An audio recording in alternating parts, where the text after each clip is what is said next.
Hi, chào mừng quý anh chị đã quay trở lại với kênh của Phương. Thì ngày hôm nay tiếp tục cho những cái tập tiếp theo của dự án khu đô thị sinh thái La Home liền kề thành phố Hồ Chí Minh nằm trên cái trục đường Lương Hòa Bình Chánh 60m.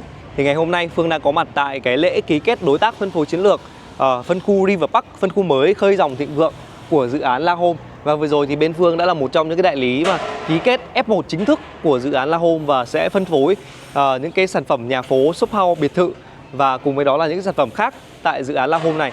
Và bây giờ để tiếp nối cho cái tập sau khi mà cập nhật tiến độ về những cái căn nhà mẫu tại dự án La Home thì ngày hôm nay Phương sẽ mời quý anh chị mình đi thực tế luôn của cái phân khu 2, phân khu River Park kế bên trung tâm thương mại 3 hecta. Nó có cái điểm gì nổi bật và điểm gì đặc biệt, và Phương sẽ giới thiệu chi tiết nhất những cái loại hình sản phẩm sẽ mở bán và vị trí mở bán, vị trí của những căn nhà đó ở đâu ha quý anh chị. Xin mời quý anh chị theo chân Phương ạ.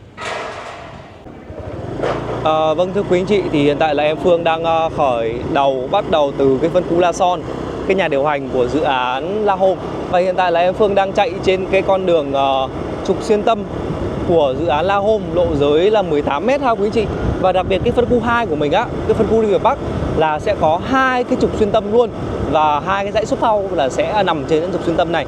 Như quý anh chị mình đang nhìn trên cái video của em Phương á, là cây cối rồi cơ sở hạ tầng đường nhựa rồi vỉa hè, điện âm nước máy là đã xong xuôi hết rồi ha quý anh chị. Và quý anh chị nhìn này, trên mỗi căn nhà của quý anh chị là đều cắm sẵn những cái hệ thống nước, hệ thống điện hết, là sau này quý anh chị mình chỉ nhận căn nhà của mình đấu nối trực tiếp, bàn giao hoàn thiện bên ngoài và thô bên trong. Nhưng trong cái clip mà em Phương đã chia sẻ về cái tiến độ từ quý anh chị ha. Và đây bên tay phải quý anh chị mình đang nhìn đây chính là cái trung tâm thương mại 3 hecta của dự án La Home. Thì cái phân khu River Park này của mình là sẽ sở hữu luôn cái khu vực trung tâm thương mại 3 hecta này ha quý anh chị. Đây là hai cái tòa trung tâm thương mại như cái vị trí thực tế và trong cái phối cảnh 3D mà quý anh chị mình đang nhìn. Còn đây là cái dòng kênh ha quý anh chị. Cái con kênh này thì dự án của mình có tới là 7 cái con kênh và chia cắt ra thành nhiều những cái phân khu. Thì cái phân khu La Son là phân khu đầu tiên mà dự án đã mở bán. Còn đây là cái phân khu tiếp theo, phân khu River Park ha quý anh chị. Phân khu River Park. Và bây giờ thì em Phương sẽ đưa quý anh chị mình đi thêm một vòng nữa để quý anh chị mình hình dung rõ hơn về dự án. Đây là những con kênh ha quý anh chị. Và cùng với đó là em Phương sẽ xuống trực tiếp để đưa quý anh chị mình đi hình dung tham quan thực tế luôn. Thì đây, trước mặt quý anh chị đây là những cái loại hình shop house ha quý anh chị. Loại hình shop house 18m. Và đằng sau những cái dãy shop house này, như ở bên tay trái này, thì đó chính là những cái sản phẩm nhà phố ngang 6 dài 15. Ngang 6 dài 15, thiết kế một trệt 2 lầu. Bên này thì sẽ là shop house. Shop house thì cũng có diện tích là 3 tầng và ngang 6 dài 17 ha quý anh chị. Còn những cái sản phẩm ở nhà phố mà ngang 5 dài 16 á, thì nó sẽ nằm ở khu vực bên dưới. Ha quý anh chị. Đó, thì 5 16 là sẽ là những cái sản phẩm gần khu cao tầng hơn, và nó sẽ nằm ở bên phía kia. Còn ngay phía đầu cuối của dự án kia thì là hai cái chung cư nhà ở xã hội mà dự án La Home này sẽ triển khai. Thì hầu hết là những cái sản phẩm 516 á quý anh chị là sẽ được trực tiếp là gần bên phía khu nhà ở xã hội luôn. Và bây giờ thì em Phương sẽ dừng lại tại đây để quý anh chị mình có thể hình dung rõ hơn về dự án ha. Đây, xin mời quý anh chị mình theo chân em Phương. Hiện tại thì em Phương đang đi vào trong cái tuyến đường nội bộ của dự án phân khu 2, phân khu River Park. Thì đây là những cái tuyến đường có lộ giới là 9 cho tới 12 mét ha quý anh chị. Hai bên này thì sẽ là những căn shop house. Đây là những căn góc ha quý anh chị. Đây là những căn góc. Những căn này là những căn góc, và những căn này sẽ có hướng đông nam. Hướng đông nam ha quý anh chị. Hướng đông nam hết. Và bên kia cũng là những căn góc hướng đông nam luôn. Đây cũng là một căn góc này. Nhưng mà cái cửa của căn này thì sẽ ra là hướng đối diện lại ha, không phải hướng đông nam ha quý anh chị. Đây, Phương đi vào thực tế luôn cho quý anh chị mình hình dung và xem được. Thì quý anh chị mình cứ thử tưởng tượng khi mà cái khu đô thị sinh thái La Home này nó hình thành lên á, thì nó sẽ khơi mào cũng như là khơi dậy được cái sự thịnh vượng nằm trên cái trục đường Lương Hòa Bình Chánh. Quý anh chị mình đầu tư hay là mua để cho thuê lại cho cái đội ngũ kỹ sư công nhân của bên phía khu công nghiệp xanh Prodigy 400 hecta mình thuê ở đây, hay là làm văn phòng, hoặc thậm chí là quý anh chị mình có thể sử dụng đơn giản là làm thêm những cái hệ thống về nhà hàng, cà phê hay là buôn bán quán ăn, thì nó cũng khá là thuận tiện ha quý anh chị. Đây, Phương sẽ đi vào sâu hơn một chút xíu ha quý anh chị. Xin mời quý anh chị ạ. Đây, thì khu vực này cũng là một trong những khu vực trục xuyên tâm của dự án ha quý anh chị. Ngoài kia cũng là trục xuyên tâm, và trong này cũng là một cái trục xuyên tâm nữa. Thì đây là những cái sản phẩm nhà phố này quý anh chị. Đây, sản phẩm nhà phố sẽ nằm trong hết khu vực bên này ha quý anh chị. Đây, Phương xin lỗi, đây vẫn là một trong những cái sản phẩm shop house. Còn nhà phố thì sẽ nằm ở trong khu vực kia. Và đa phần là những cái sản phẩm đó thì sẽ là những sản phẩm ngang 5 dài 16. Ngang 5 dài 16 là 90 m2 ha quý anh chị. Và trong kia thì đó chính là cái phân khu về trường học. Phân khu về trường học ha quý anh chị. Thì cái phân khu River Park này của mình được một cái điểm nổi bật đó là không những là nằm kế bên cái trung tâm thương mại 3 hectare và công viên cảnh quan xanh ở bên phía kia. Đó, công viên cảnh quan xanh là ngay những cái hàng cây và đội ngũ xe mình đang múc mặt bằng á, thì đó chính là công viên cảnh quan xanh. Thì những cái căn shop house và những cái căn nhà phố mà nằm gần cái công viên cảnh quan xanh đó thì nó cực kỳ thuận lợi cho mua bán kinh doanh, hay là nó quý anh chị mình đi bộ ở trong cái công viên đó cũng khá là thuận tiện. Bên kia thì đó là khu vực nhà dân rồi ha quý anh chị. Còn khu vực này, tất tần tật chỗ này của mình thì đều là cái sản phẩm về bên phía nhà phố hết. Nhà phố ngang 5 dài 16. Ở trên kia thì là ngang 6 dài 15 ha quý anh chị. Đây. Đó, sản phẩm nhà phố là xung quanh là đây hết. Như quý anh chị mình đang nhìn á, là hạ tầng đã đồng bộ xong xuôi hết rồi. Và phân khu La Son của mình là trong tháng 5 này thì sẽ trực tiếp là mở bán. Phân khu La Son là sẽ khởi công những căn nhà tới để bàn giao cho quý khách hàng kịp tiến độ. Còn phân khu River Park này của mình tháng 6 này là sẽ mở bán chính thức rồi.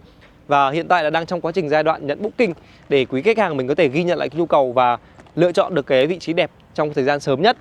Đây, tôi xin mời quý anh chị mình tiếp tục theo chân Phương. Mình đi vào sâu hơn bên trong ở trong dự án ha. Đây, trục đường này cũng là trục đường rất là rộng này quý anh chị, trục đường 18 m này. Đây, trục đường xuyên tâm là nằm ở đây hết ha quý anh chị.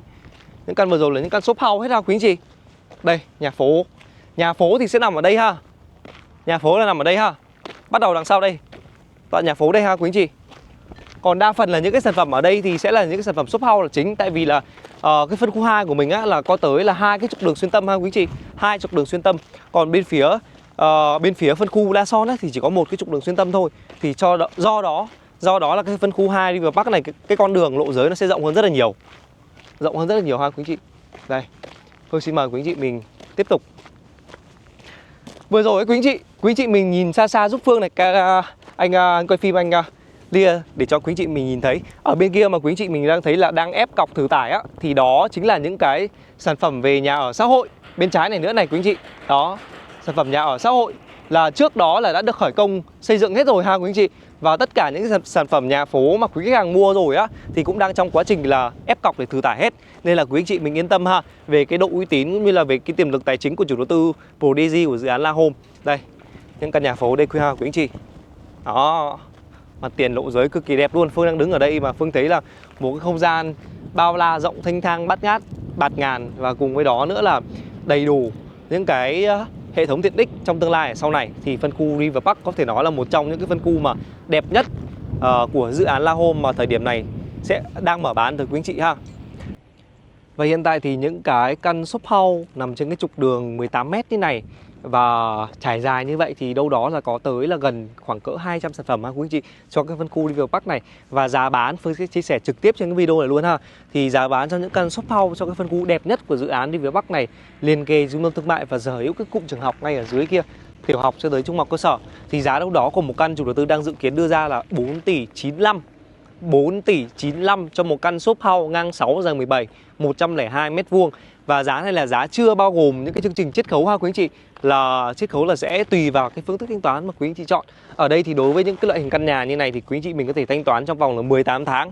Trong đó thì đợt đầu quý anh chị chỉ cần thanh toán là 10% để ký hợp đồng mua bán ha quý anh chị.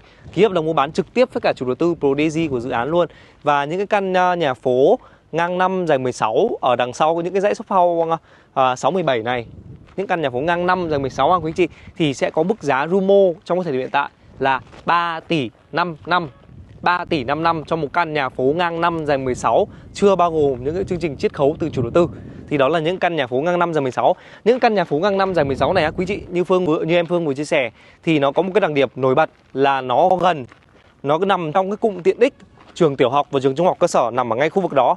Và cùng với đó nữa là sở hữu luôn cái dãy nhà ở xã hội. Nhà ở xã hội ha quý anh chị. Thì do đó cho nên là những căn nhà phố ngang 5 dài 16 này thì nó sẽ vừa phù hợp với túi dòng tiền của quý anh chị hơn. Và thêm nữa là quý anh chị đầu tư hay là mua ở thì cái tính thanh khoản của nó sẽ tốt hơn so với những cái sản phẩm khác. Còn nếu như mà quý anh chị mình mua ở mà kinh doanh mua bán á, thì nên lựa chọn những cái sản phẩm shop house, nó diện tích nó rộng hơn. Và cùng với đó là quý anh chị mình có thể tự do kinh doanh mua bán và sử dụng những công năng tiện ích nó thoải mái hơn nhiều so với ngang 5 dài 16 những căn nhà phố ha. Và đó là những cái giá về ngang 5 dài 16 và ngang 6 dài 17 shop house. Còn giá cho nhà phố liền kề ở ngay cái khu ngang 6 dài 15 ở trên kia nữa, 90 m², 80 m² thì là 3 tỷ 5. 102 m² shop house thì là 4 tỷ 95. Còn 6, 15, 90 m² ở ngoài kia, ở trên kia cũng thuộc phân khu River Park thì giá sẽ từ 3 tỷ 9 ha quý anh chị. 3 tỷ 9 chưa bao gồm những chương trình chiết khấu từ chủ đầu tư. Còn những cái loại hình shop house sản phẩm 60 m á, 4 tầng luôn, nằm trên cái mặt tiền Lương Hòa Bình Chánh ở ngoài kia. Đó, như căn nhà mẫu kia quý anh chị mình đang nhìn đang xây kìa. Đó, nhà mẫu đó là nhà mẫu shop house 60 m ha, thì giá bán sẽ khoảng từ 6 tỷ rưỡi một căn ha quý anh chị. Cùng với đó là những sản phẩm cũng giá cũng sẽ khoảng từ 6 tỷ trở lên ha. Biệt thự thì sẽ chủ yếu nằm ở hai bên của dự án, hai bên này nằm theo hướng dọc cả hai bên như này, và sẽ có diện tích là ngang 8 dài 17. Ngang 8 dài 17 như vậy thì đâu đó nó cũng giá sẽ khoảng từ 6 tỷ trở lên hết. Và như vậy là vừa rồi em Phương cũng đã chia sẻ tất tần tật về giá bán chi tiết nhất, cập nhật tiến độ thực tế, đi tới từng cái loại hình sản phẩm luôn để quý anh chị mình hình dung được rõ về cái dự án La Home này, và đặc biệt là cái phân khu đẹp nhất của dự án River Park đang triển khai mở bán này. Thì nếu như mà quý anh chị mình quan tâm, muốn đi tham quan thực tế dự án, đi cảm nhận như em Phương, đi từng nền, đi từng căn nhà như này và xem từng cái lô đất nó hình dung như nào, hay là xem nhà mẫu, hay là xem cái sale gallery, nhà điều hành của dự án, thì hãy liên hệ tới em Phương qua số hotline ở trên màn hình. Em Phương sẽ cung cấp những cái thông tin chi tiết nhất về cái dự án La Home cũng như là phân khu 2, phân khu River Park này đang triển khai. Nếu như mà quý anh chị mình thấy hay, hãy để lại cho em Phương một like, một đăng ký kênh cũng như là một bình luận. Cùng với đó nữa là để lại những cái thông tin để quý anh chị mình có thể biết thêm được nhiều những cái loại hình sản phẩm tại dự án La Home. Và xin cảm ơn quý anh chị mình đã xem hết video này ạ.